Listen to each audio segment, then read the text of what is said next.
Share ko sa inyo guys, kung ano ba talaga dapat nating ilagay sa isip natin pag nag-assemble tayo ng makina. Unang-una, pagdating dito sa may crankshaft, ito, siyempre ito una natin asimbulin. At focus tayo dito sa dalawang to, kasi sa isang daan na mekaniko meron talaga nagkakamali dito. Minsan nabaliktad at minsan ay hindi mailagay. So ito rin, itong main bearing, yan. Main bearing yan. Yan. Yan. Dapat focus kayo dyan. Kasi hindi yan magkapareha dyan. Yung isa walang butas yan. At ito may butas.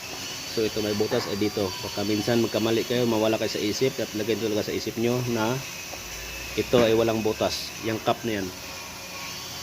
So ito lang may butas dito. So ito lang dito ilagay. So dapat focus kayo dito pag mga ganitong klaseng makina. Yan. Para makapag-ulit baby.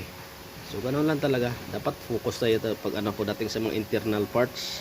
Kasi ito ang pinakamasilan. At double check talaga pag mga ganitong nasa internal parts ang trabaho natin.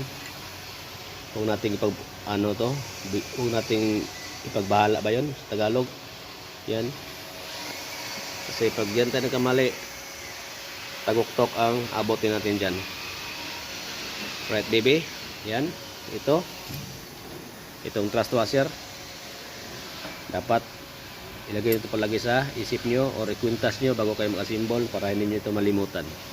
Right baby, welcome to the world. Oh yeah.